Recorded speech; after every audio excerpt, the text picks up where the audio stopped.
ज्योति अपनी सच्चाई प्रकट होने दे।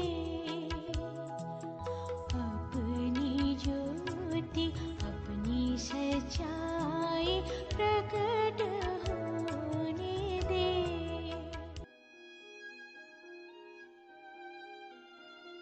परमेश्वर के रहस्य बाटिए भाई भक्त सिंह के द्वारा। अप्रैल 16। परमेश्वर की महिमा के रहस्य। परमेश्वर का वचन फैलता गया और यरूशलेम में शिष्यों की संख्या बहुत बढ़ गई और बहुत से याजकों ने भी इस मत को ग्रहण कर लिया। प्रेरितों के काम 6वां अध्याय 7वां आयत। ये चारों लंगर उन आरंभिक विश्वासियों को शैतान के हमलों से बचाते थे।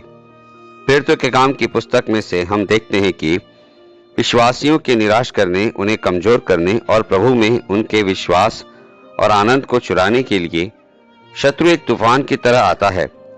लेकिन हम यह भी देखते हैं कि इन सब बातों के बावजूद प्रभु का वचन कैसे एक जयवंत रूप में बढ़ता रहा था।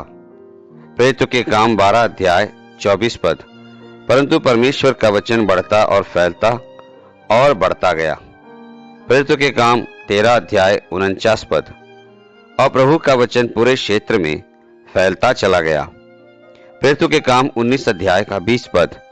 इस प्रकार प्रभु का वचन सामर्थ के साथ फैलता और प्रबल होता गया। प्रेरितों के काम 16 अध्याय का 5 पद। इस प्रकार कलीसियाएं विश्वास में दृढ़ होती और संख्या में दिन प्रतिदिन बढ़ती गई। प्रेरितों के काम 13 अध्याय का 52 पद। और चेले आत्मा तथा पवित्र आत्मा से निरंतर परिपूर्ण होते गए। विश्वासियों को प्रेरितों की शिक्षा परमेश्वर का शुद्ध वचन सिखलाया जाता था और वे उससे पुष्ट होते थे। प्रेरित अपनी सोच समझ या योग्यता पर निर्भर नहीं रहते थे। वे ऐसे पुरुष थे जो परमेश्वर द्वारा सिखाए गए और पवित्र आत्मा के अभिषेक से भरे हुए थे।